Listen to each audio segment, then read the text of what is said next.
हम लक्ष्य book first grade का लाइन टू लाइन विश्लेषण करके उसको ट्रिक की मेथड से याद कर रहे थे, जिसमें हमारा टॉपिक चल रहा था मुगल कालीन चित्रकला, जिसमें हमने अकबर, हुमायूं और जो बाबर है उनके बारे में बात कर ली थी। आज हम बात करेंगे जहांगीर कालीन चित्रकला की, और जो भी चित्रकार इसमें आते हैं उनको भी ट्रिक से हम टोटल को याद करेंगे, जिसमें ऐसा कोई भी जो चित्रकार नहीं बचेगा जिसका नाम है वो ट्रिक में नहीं आएगा।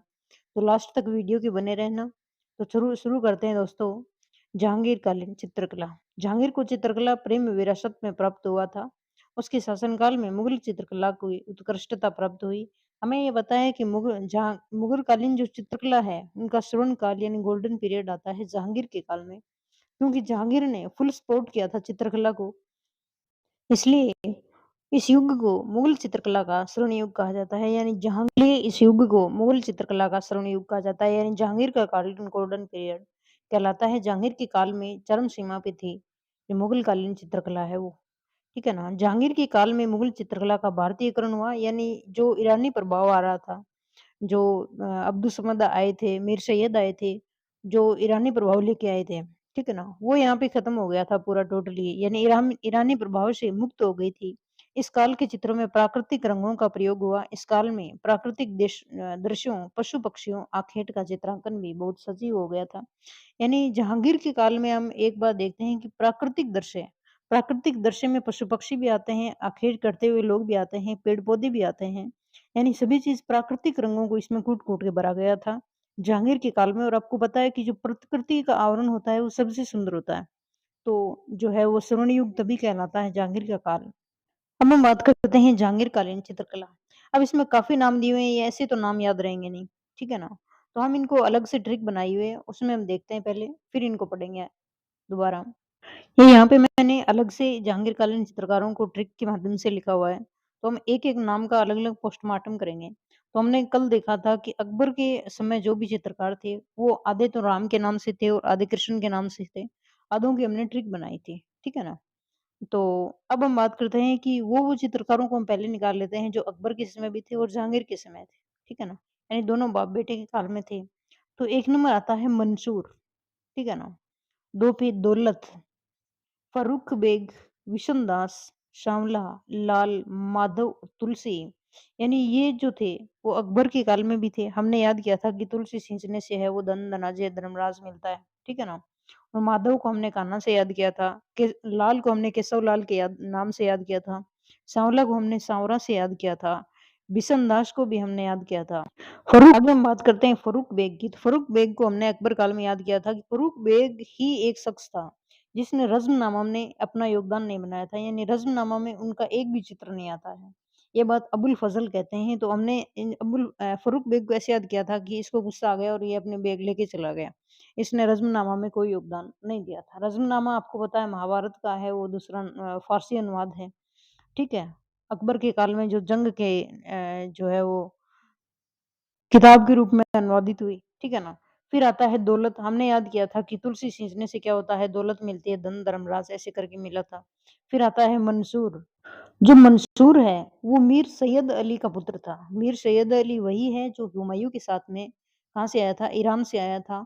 और जो मीर सैयद अली है वो जुदाई नाम से कविताएँ भी लिखता था, ठीक है ना? तो उसी की हम बात कर रहे हैं। तो इसी का पुत्र कौन था? मंसूर, यानी पिता किसके काल में आया? अकबर के काल में। तो जहांगीर के काल में कौन आएगा? फिर बेटा ही आएगा उसके बराबर का तो। तो मंसूर किसके काल में था? अकबर के समय भी था और जहांगीर के समय भी था। ये तो हो गए अकबर के समय वाले, आधे निकाल दिए हमने कि मंसूर, दौलत, बिशन दास, फर्रुख बेग, सांवला, लाल, माधव और तुलसी, जिनके नाम हम पहले भी याद कर चुके हैं। जो अकबर कालीन जो ट्रिक थी उनमें कर चुके हैं। फिर हम बात करते हैं कि स्पेशल जहांगीर के काल में कौन-कौन थे। तो स्पेशल जहांगीर के काल में एक सर्वश्रेष्ठ था, यानी जहांगीर है वो जिसको सबसे प्यारा समझता था।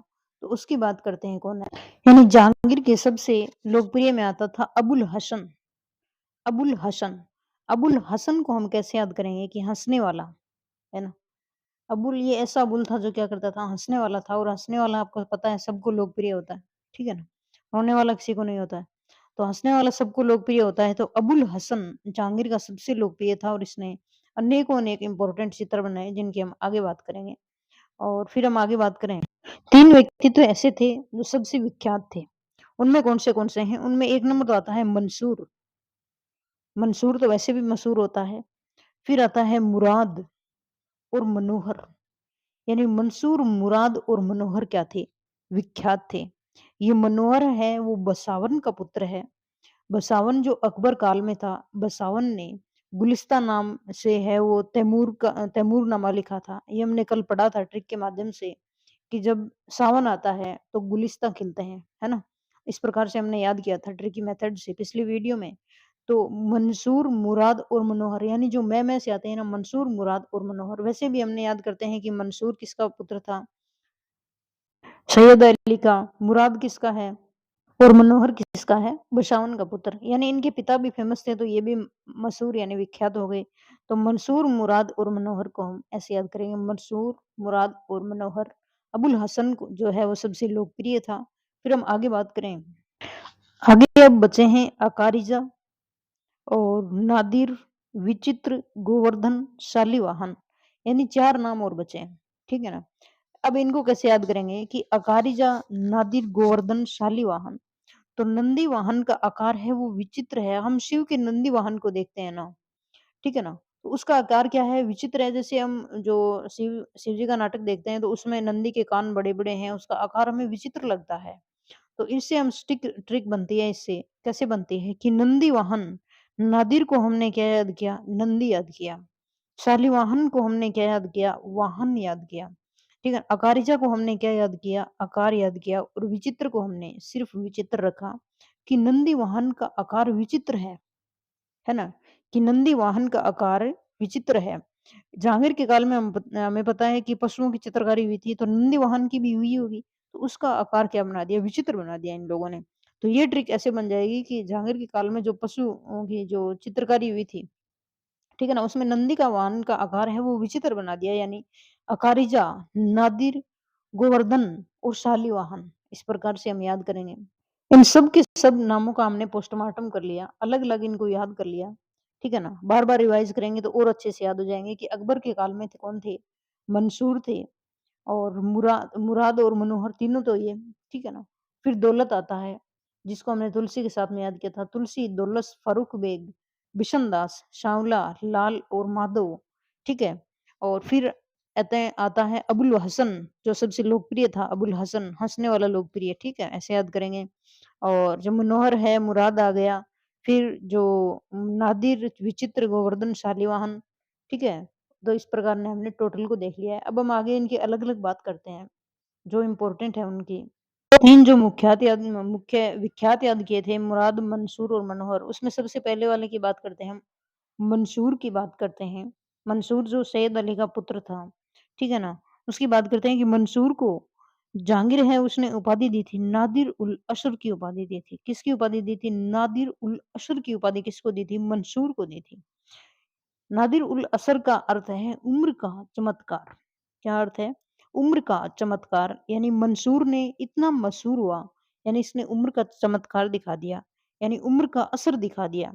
नादिर उल असर, असर लास्ट वाला क्या लेंगे? असर। और इधर क्या है? मंसूर, ठीक है ना? सूर और सर नहीं मिलते क्या? लास्ट वाले 2 शब्द भी मिलते हैं। सूर और जो है वो सर, मंसूर और असर, ठीक है? ऐसे याद करें। या फिर अगर हमें इतना याद हो जाए कि नादिर उल असर का अर्थ क्या होता है? उम्र का चमत्कार। और उम्र का चमत्कार जब कोई दिखाता है तो वो क्या होता है? मशहूर होता है। तो ये सबसे ईज़ी हो जाएगा। लेकिन इसमें इतना याद रखना पड़ेगा कि नादिर उल असर का अर्थ क्या होता है? उम्र का चमत्कार। आगे हम बात करें अबुल हसन की, जो सबसे लोकप्रिय था, हँसने वाले व्यक्ति की बात हो रही है। यानी सर्वश्रेष्ठ चित्रकार घोषित किया था जहांगीर ने। क्योंकि लोकप्रिय था तो सर्वश्रेष्ठ अपने आप लगेगा, ठीक है ना? तो सर्वश्रेष्ठ चित्रकार किसको घोषित करेगा? अबुल हसन को। इसको ही पास में लगता था जहांगीर। नादिर उल जमा की उपाधि रखने वाला, ठीक है ना? यानी इसको नादिर उल जमा की उपाधि दी, उसको नादिर उल असर की उपाधि दी थी मंसूर को। और नादिर उल जमा की उपाधि किसको दी? अबुल हसन को। अब एक बात सोचिए कि हँसने वाले को लोग क्या करते हैं? जमा करते हैं, उसको बाहर नहीं निकालता कोई, है ना? हँसने वाले को क्या करते हैं? जमा करते हैं। तो नादिर उल जमा, जमा किसको किया? अबुल हसन को। जहांगीर ने नादिर उल जमा किसको किया? अबुल हसन को। यानी इसको जमा कर लिया, है ना? इसको क्रेडिट कर लिया, बाकी सबको क्या कर दिया? एडिट कर दिया, ठीक है? हँसने वाले को क्या उपाधि दी? नादिर उल जमा। हँसने वाले को क्या कर लिया? जमा कर लिया। फिर हमने बात कर ली थी सबसे प्रिय है, अबुल हसन सबसे प्रिय था। तुज़ुकी जहांगीरी का फर्स्ट पेज यानी इम्पोर्टेंट इम्पोर्टेंट काम करता है ये। जो तुज़ुकी जहांगीरी लिखी गई थी, उसका पहला पेज जो तैयार किया था, वो अबुल हसन ने ही तैयार किया था। इसमें जहांगीर को जो है वो सिंहासन पे बैठे हुए दिखाया गया है। ठीक है ना? तुज़ुकी जहांगीरी का फर्स्ट पेज अबुल हसन ने ही तैयार किया था। फिर हम बात करते हैं कि शाहजहां का तुलादान, यानी इम्पोर्टेंट काम, दूसरा इम्पोर्टेंट काम क्या किया कि जब शाहजहां का तुलादान हुआ था, उसका चित्र भी किसने बनाया है? अबुल हसन ने बनाया है। फिर कोई आदमी अगर वो हमेशा साथ रहता है हर टाइम, तो वो देखता है कि राजा है वो किससे मिलता है, किससे नहीं मिलता है, क्या-क्या करता है। तो शाह अब्बास से भेंट करते हुए जहांगीर, जब जहांगीर ने शाह अब्बास से भेंट की तो इसका चित्र भी किसने बनाया है? अबुल हसन का। अभी हम इनके चित्र भी देखेंगे कि किस प्रकार से बनाए हुए हैं। तो शाह अब्बास से भेंट करते हुए जहांगीर यानी जो हरदम लोकप्रिय होता है वो साथ रहता है, वो देखता है कि क्या-क्या करता है बादशाह। ठीक है ना? तो शाह अब्बास से भेंट करते हुए चित्र किसने बनाया? अबुल हसन ने बनाया। फिर गरीबी को नष्ट करते जहांगीर यानी क्या करता है जहांगीर? ठीक है ना? तो गरीबी को नष्ट करते हुए जहांगीर का चित्र भी किसने बनाया? अबुल हसन ने। और एक हाथ में गोला पकड़े हुए जहांगीर दिखाया गया है, यानी एक चित्र ऐसा है जिसमें जहांगीर है वो एक गोला पकड़े हुए है। तो इसको सब पता था कि हाथ में क्या ले रखा है जहांगीर ने, क्या लेके कौन सा पोज कैसे ले रहा है, यानी सभी पोज हैं वो अबुल हसन ने पास-पास के दिए हैं। ठीक है ना? जैसे जहांगीर का फर्स्ट पे तुजुकी जहांगीर का फर्स्ट पेज और शाहजहां का तुलादान ये तब भी वही था और शाहबाज से भेंट करते जहांगीर और गरीबी को नष्ट करते जहांगीर, गोला पकड़े हुए जहांगीर, यानी सभी चीजें अकबर ने है वो एकदम अबुल हसन ने वो एकदम अच्छे से पोज बना दी सबके। अब ये है अबुल हसन, नहीं ये अबुल हसन है, यहाँ पे बैठे हुए हैं चित्रकारी कर रहे हैं और ये यहाँ पे जहांगीर है वो हाथ में गोला लिए हुए बैठा है। ठीक है ना? तो हाथ में गोला लिए हुए जहांगीर का पोज़ किसने बनाया है? ये यहाँ पे बना रहा है बैठा-बैठा अबुल हसन। ठीक है ना? और ये यहाँ पे प्रकृति का चित्रण किया गया है अबुल हसन द्वारा यहाँ पे, ठीक है ना? पेड़-पक्षी हैं वो बैठे हुए हैं, यहाँ पे पशु हैं वो बैठे हुए हैं, ठीक है ना? इस प्रकार से और ये जहांगीर के दरबार का है, जहाँ पे जहांगीर यहाँ पे बैठा हुआ है दरबार में और यहाँ पे जन सुनवाई चल रही है, ठीक है ना? सुज़ुकी जहांगीरी का फर्स्ट पेज, सुज़ुकी जहांगीरी का है ये, जिसमें जहांगीर बैठा हुआ है सिंहासन रूढ़। ये एक चित्र है वो मुगल कालीन स्थापत्य कला का रह गया था, जिसमें ये शाहजहाँ बैठे हुए हैं और शाहजहाँ क्या देख रहे हैं? ताजमहल देख रहे हैं। शाहजहाँ को हमें पता है औरंगज़ेब ने मुसम्मन बुर्ज में कैद किया था, जिसको हमने ट्रिक से याद किया था कि मन मुछने वाले बुर्ज में, ठीक है ना? मुसम्मन में कैद किया था शाहजहाँ को और यहाँ से ये क्या देख रहा है? ताजमहल को निहार रहा है, ठीक है ना? तो ये एक फ़ोटो रह गई थी पहले। आगे हम बात करते हैं इम्पोर्टेंट चित्रकार आता है बिशन दास। ये जो बिशन दास है ना, ये व्यक्ति विशेष के चित्र बनाने में प्रमुख था। व्यक्ति विशेष के कैसे? मतलब सजीव चित्रण करता था, किसी व्यक्ति विशेष का सजीव चित्रण कौन करता था? बिशन दास करता था, जिसने सजीव चित्रण किसका किया है? एक तो किया है शाह शुजा का चित्रण, नवजात शाह शुजा का और एक नूरजहाँ का सभी चित्रण किया है, यानी माँ और बेटे दोनों का किया है। शाह शुजा का भी किया है और नूरजहाँ का चित्रण भी किसने किया है? बिशन दास ने किया है, जो व्यक्ति चित्रों में प्रसिद्ध था, यानी अकेले का चित्र बनाने में यानी व्यक्ति विशेष का किसने बनाया है? बिशन दास ने नूरजहाँ का और शाह शुजा का चित्रण किया है। फिर आता है मंसूर, यानी मंसूर ने कौन से चित्र बनाए? नादिर उल असर की इनको उपाधि तो मिल गई, लेकिन इसने चित्र कौन से बनाए थे? तो मंसूर किससे? पशु पक्षियों और वनस्पति का चित्र बनाया। यानी सबसे इम्पोर्टेंट ये है कि मसूर ये कैसे हुआ था? पशु पक्षियों को और प्रकृति को ध्यान में रखकर, यानी वनस्पति के सबसे ज्यादा चित्र बनाए हैं। पशु पक्षियों में कौन सा पशु बनाया कि साइबेरिया का बिरला सारस बनाया, ठीक है ना? और वनस्पति और फूल में इन्होंने बनाया बंगाल का अनोखा फूल और एक पशु बनाया इसने ज़ेब्रा और फूल था लाल पुष्प, ठीक है ना? तो अभी हम इनके चित्र देख लेते हैं मंसूर के। ये मंसूर द्वारा बनाया हुआ लाल पुष्प है, जिसके पीछे पृष्ठ है वो पीला देता था ये। यानी ये लाल पुष्प किसने बनाया है? मंसूर ने, जिसने पशु पक्षियों का चित्रण किया। फिर ये बाज का चित्र बनाया है मंसूर ने, ठीक है ना? बाज का और साइबेरियाई चित्र का और बंगाली पुष्प का चित्रण किया था। ये है ज़ेब्रा, ठीक है ना? मंसूर द्वारा बनाया हुआ जो जहांगीर कालीन था, ठीक है ना? ये इस प्रकार से ज़ेब्रा, ये भी मंसूर द्वारा बनवाई हुई पेंटिंग है। यहाँ पे ये पक्षी बैठे हैं 2, ठीक है ना? यानी उस्ताद मंसूर के लिए इतना याद रखना है कि ये पशु-पक्षी का चित्रण करता था, वनस्पति का चित्रण करता था। पशु-पक्षी में इसने जो है वो बाज़ का और ज़ेब्रा का चित्रण किया और फिर जो है वो पक्षी में जो पुष्प है उसमें इसने लाल पुष्प का चित्रण किया। फिर आगे आता है मनोहर, ये वही मनोहर है जो विख्यात बसावन का पुत्र था और ये खुद भी क्या था, विख्यात लोगों में आता था। यानी बसावन जो हमने बात कर ही ली पहले कौन था, अकबर के काल में। तो मनोहर ने किया शेर का शिकार करते हुए जहांगीर, ठीक है ना?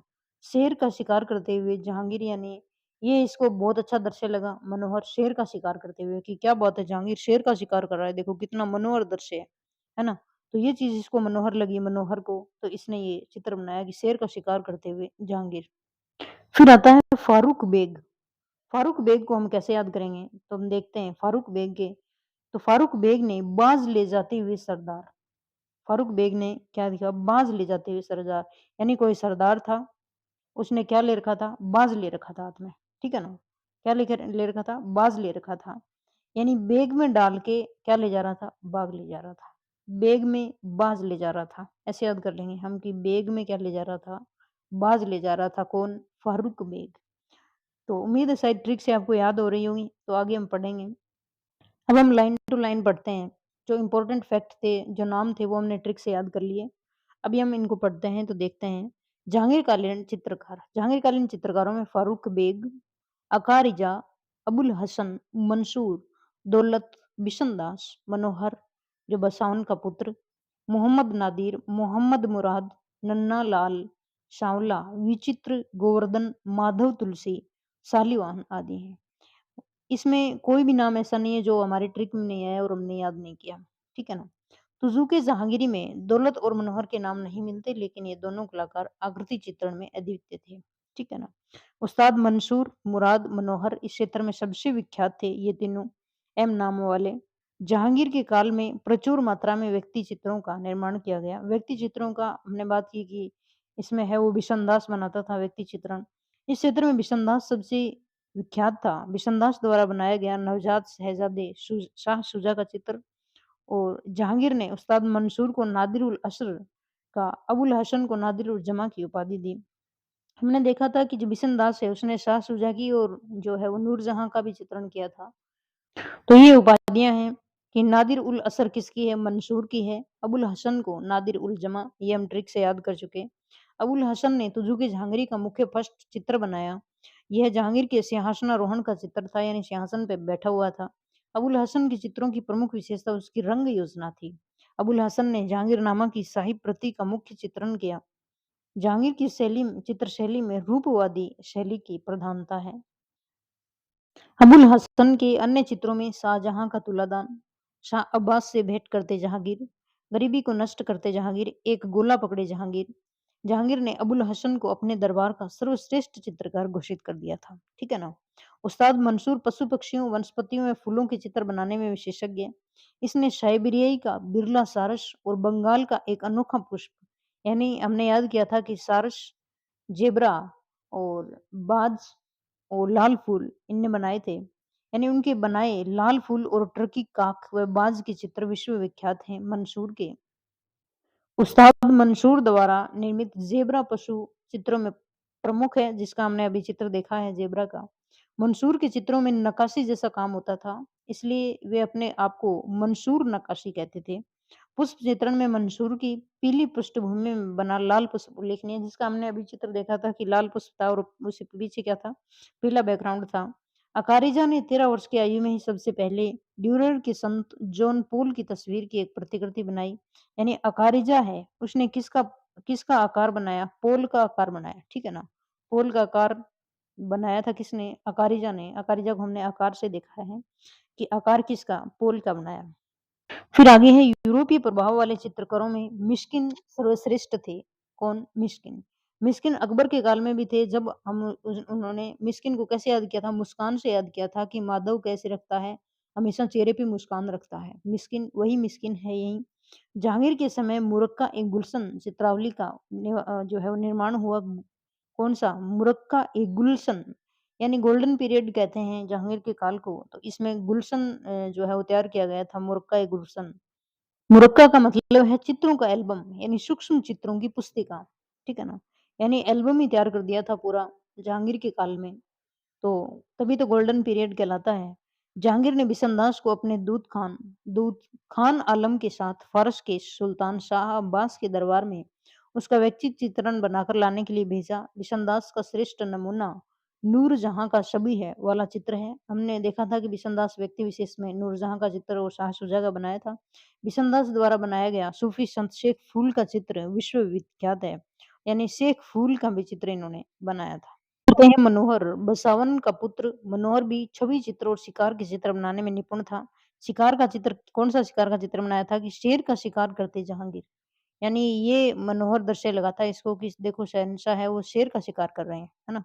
तो मनोहर ने बनाया था। फारूक बेग यह चित्रकार अकबर के समय से ही मुगल दरबार में नियुक्त था, लेकिन उसकी प्रतिभा का उन्नयन जहांगीर के काल में हुआ। आकृति चित्रण में उसकी विशेष योग्यता थी। गुलशन एल्बम में संग्रहित बाज ले जाते हुए युवा सरदार को चित्र अनुपम कृति है। बीजापुर के सुल्तान आदिल शाह का चित्र भी इनकी विशिष्ट कृति है। यानी फारूक बेग ने बाज ले जाते हुए यानी बैग में डाल के बाज ले जा रहा था।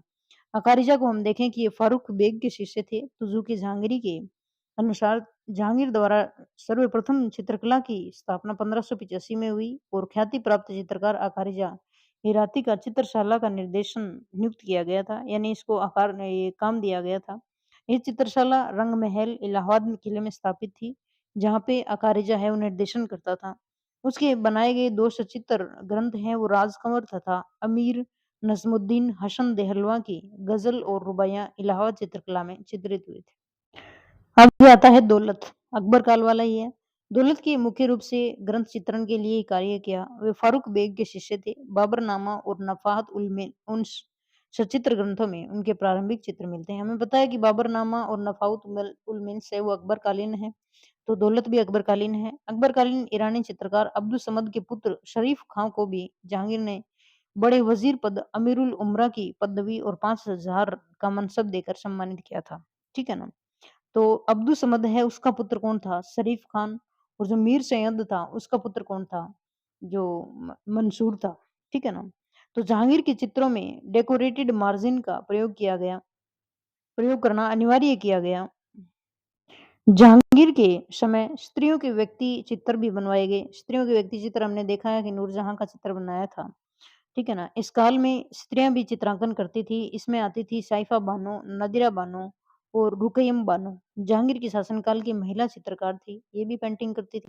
जहांगीर के यथार्थवादी दृष्टिकोण के कारण उसके समय की चित्रकला में प्रकृति का चित्रण पर्याप्त और यथार्थता के साथ हुआ। यथार्थता का मतलब हमने पहले भी देखा था कि यथार्थता का मतलब वो होता है कि जो दिख रहा है ना, वही रियल में बनाना, बाकी कोई भी शो ऑफ नहीं करना।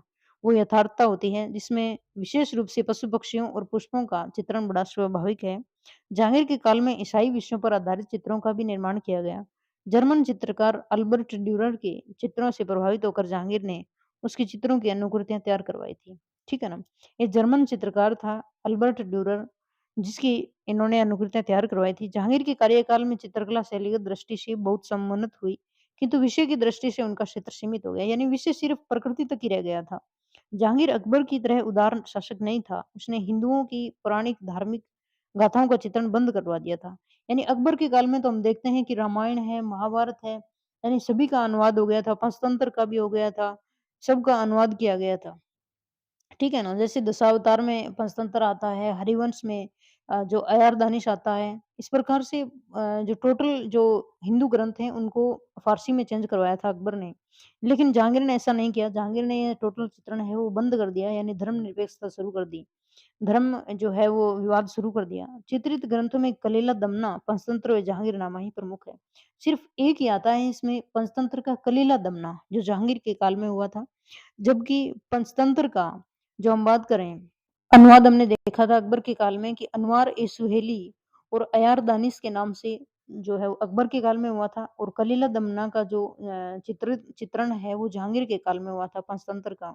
जहांगीर अपनी आत्मकथा तुजू की जहांगीरी में यह दावा करता है कि वह इसी चित्रण में, जिसका कि कोई कई प्रतिष्ठित चित्रकारों ने मिलकर बनाया है, बता सकता है कि चित्र के अमुक भाग में किस चित्रकार ने बनाया है।